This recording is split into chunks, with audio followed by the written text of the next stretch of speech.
Hello, everybody. Brandon Berry coming to you again to teach you a little bit about Google Gmail accounts.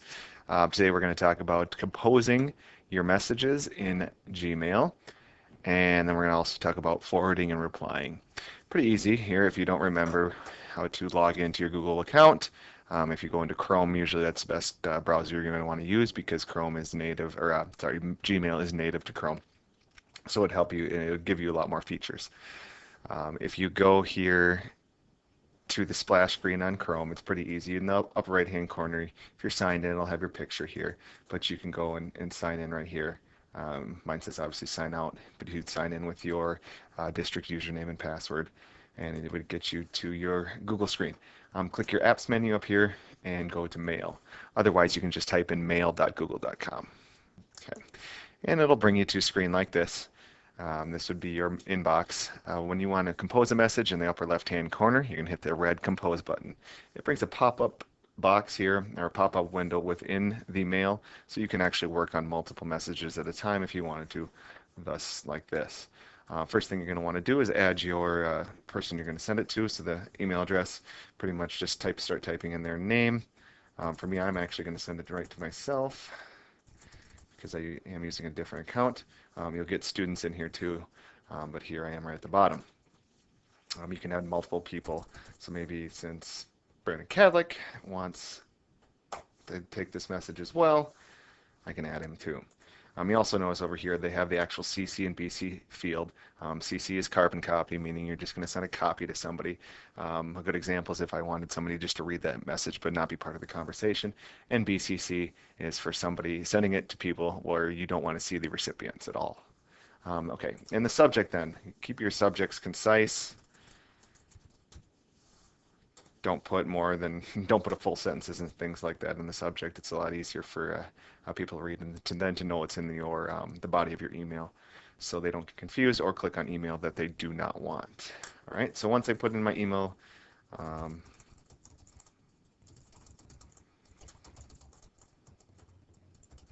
okay. Basic things, I can send it off right now.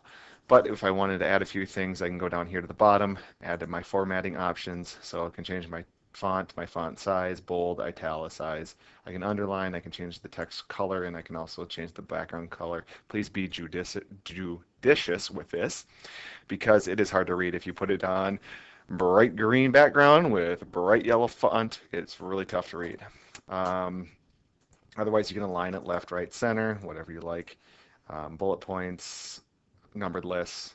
You can indent. You can indent less or you can indent more.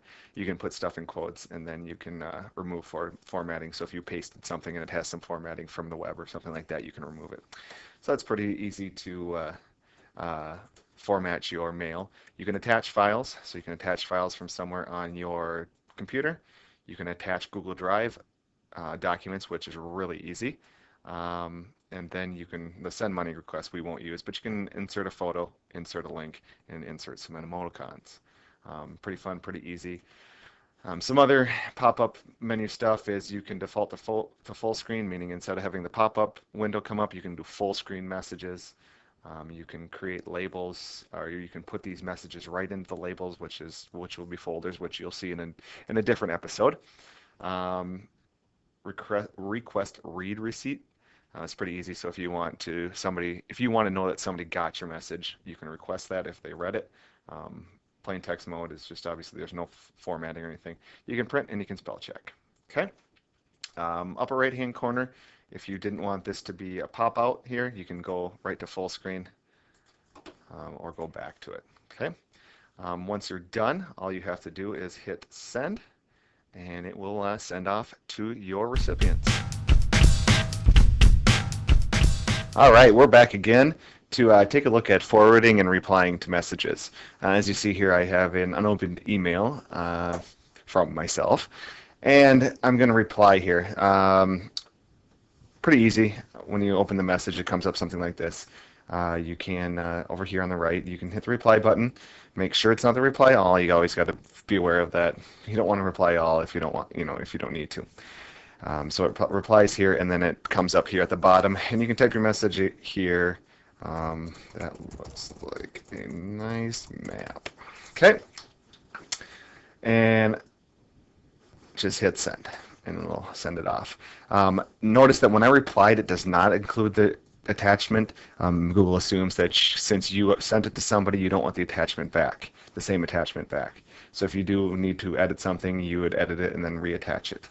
Forward, however, works a little bit differently. If I forward this, it has two here. You can see it says forwarded message. I'm going to type my message here. Let's do it again. Like a nice map. Okay, perfect. And the message or the attachment here is included. So you can forward it on without having to reattach it. Pretty simple. So again, I hit this downward arrow and I hit forward. There's a bunch of stuff here like chats and some filters and other things like printing and deleting and so on and so forth. But we won't get into that today. All right, I hope you learned something on forwarding and replying. We'll catch you later.